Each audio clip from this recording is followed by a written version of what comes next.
Good morning, everyone. This is Jeffy Kennedy, author of Epic Fantasy Romance. I'm here with my first cup of coffee.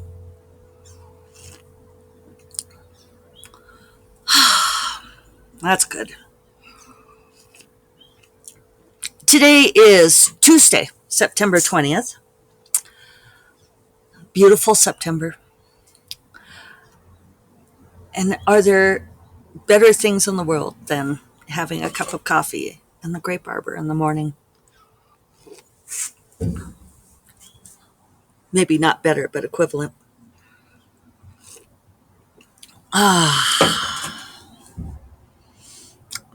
Perhaps we should just sit here quietly.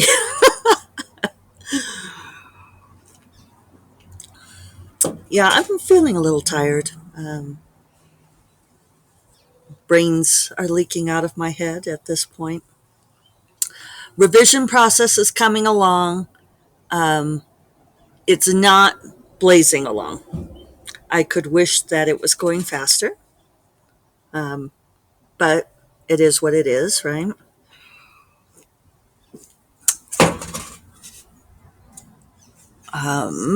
I might be screaming it under the wire more than I thought I was going to on this one, but well, I'm halfway. I'm halfway. So actually, I've been doing 2 days out of 4 days of revision, right? Or have I been doing? See, I can't even remember if I've been doing. Oh no, so I've been doing 3 days so far and I'm halfway. But yeah, um, one thing I'm concerned about is I think I talked about this that I have included POVs from Nick and Gabriel in this book as well. And they're kind of meanwhile back at the ranch type POV bits.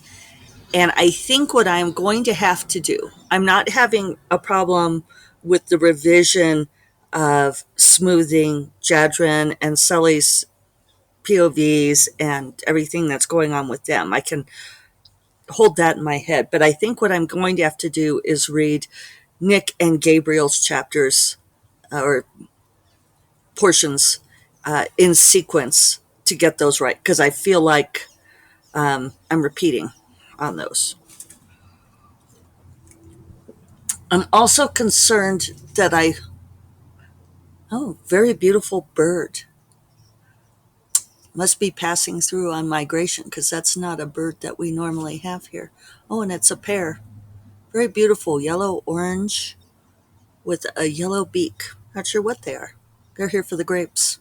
I didn't harvest all of the grapes.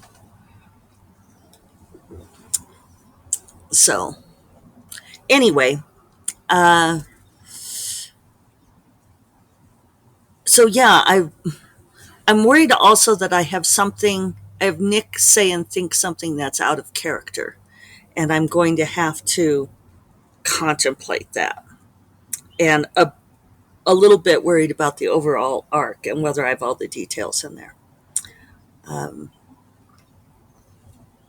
yeah, Corrine says it's fine. I should probably trust that. But I suspect that my obsessing is part of the process where I'm just worried about those details right now. Uh, I keep thinking about asking somebody for who's like read the series a few times to do an intense beta read, an intense overnight beta read to tell me if like there's any plot points I've forgotten. And actually, I just thought of a way to deal with that. Maybe Nick being out of character. The thing is Nick has changed, right? She's a very different person than she was at the beginning of the books, and she thinks differently now than she did. Gabriel has changed some. He's learned to embrace himself in many ways, though he still struggles. Uh, but, Nick has mellowed considerably. When I saw some review, did I tell you all about this? Um, oh, this is different, but when I was checking, I think when I was setting things free, And I went to the Apple platform, and there's this review on Apple, and there's only like 5 reviews on Apple, and just one is highlighted and for Dark Wizard, and it's a 2-star review, and it says, "It was okay, I guess. I had a hard time keeping track of all of the different villains, and I got confused." And it was like, I'm not even sure who all the villains would be in this scenario, which may explain why the reader had a hard time keeping track of them. But it's kind of funny because there's one review site that keeps tagging me with a review of Dark Wizard. So, like when Dark Wizard was free, they kept popping it into like my Twitter feed, saying, "Oh, we reviewed this book and it's free." And I'm like, I'm not going to share this review, people, because even though it's a 4-star review, it's nice. The reviewer did not like Nick and thought that Nick, everybody's like, "Oh, I love Gabriel. He's a cinnamon roll hero." And, yeah, we love Gabriel. But they're like, "I got frustrated with Nick because she, for all that she's supposed to be really savvy, she made stupid decisions." And I've ranted about this before on here. I get tired of people being so judgmental of female protagonists. Um, there's just these really different expectations for them. And I feel like maybe I didn't do my job as a writer, but I feel like people don't really understand, that Nick fully expected to become her father. That had Nick remained on her same trajectory, that if she had become a wizard, she would have become exactly like him. That she would have been a horrible, megalomaniacal, uh, uncaring, obsessed with power wizard. Gabriel believes that she wouldn't have been, that she had that soft heart and that would have come through. And I think Nick knows, and I know, that, Gabriel is maybe giving her too much credit. I don't know if I often delve into characters like this. I probably should have warned you that's spoilery. I'll put it in the show notes. Is it spoilery, though? Is it really?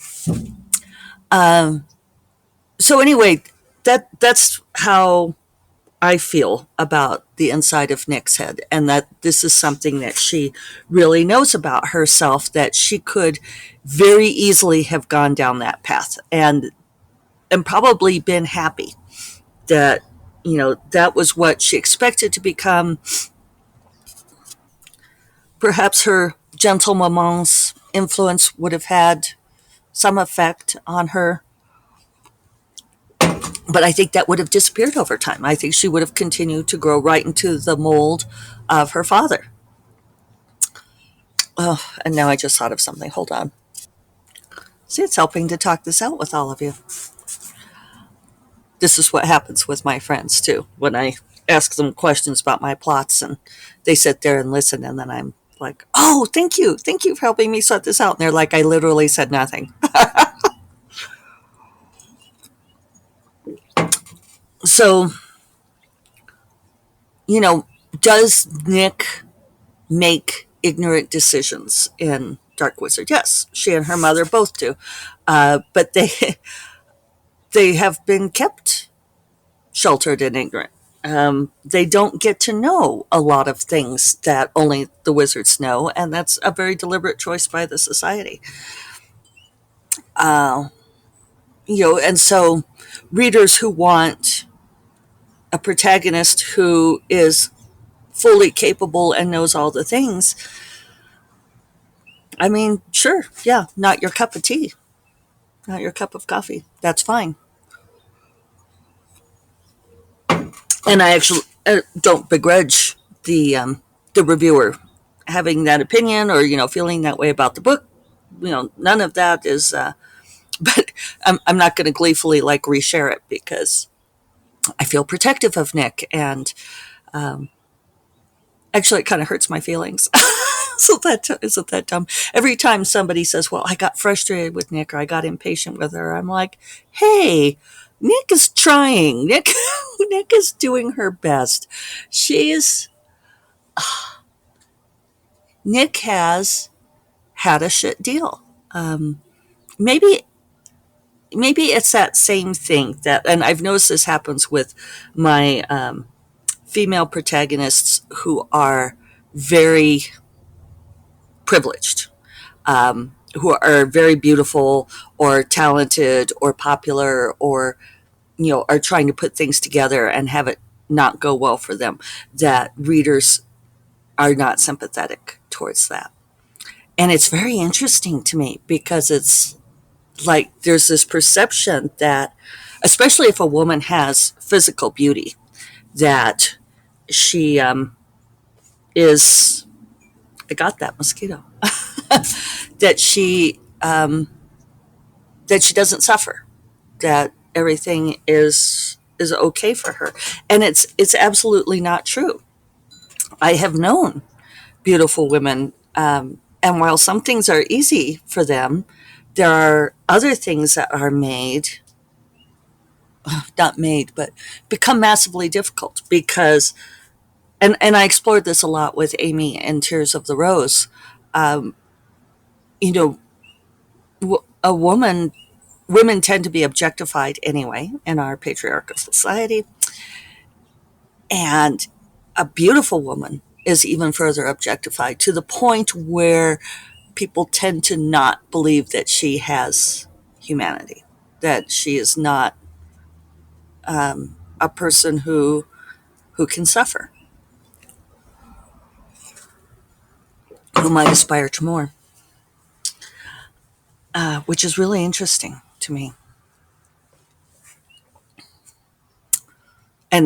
And it's not just men who think that, the men who want to possess her to have that beauty, but the women who envy her that beauty.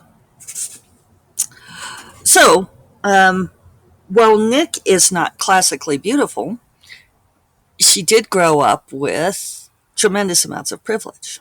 And maybe that biases people against her. Um, yeah, yeah. But yes, I do feel defensive. I feel protective of Nick, which I think is a funny place to be. I feel protective of her in ways that I don't about other characters. And I don't think it's because, like, I think probably people would want to psychoanalyze and say, well, that there's a lot of me in her. Um, well, maybe, but not. I don't know. I don't feel like Nick and I have that much in common. Anyway, that was all sort of a tangent, my ruminating on my characters. I don't do things like character interviews or, I don't know, character sketches, character art, all those kinds of things. But part of that is because I don't feel the need to interview my characters. They're in my head and I know them.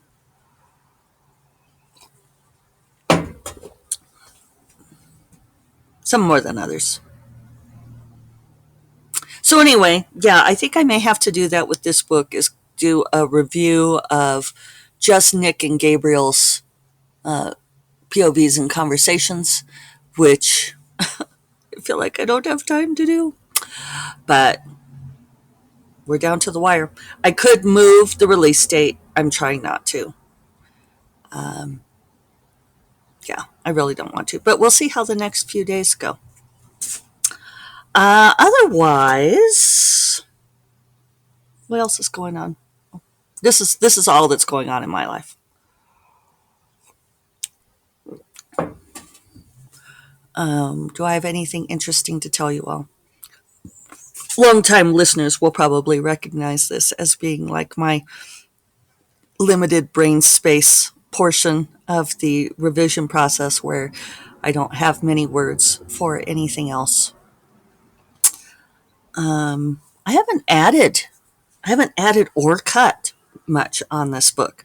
So it's been a different book that way too. I wrote it all the way through and not a lot is changing. Maybe that's part of what's making me paranoid.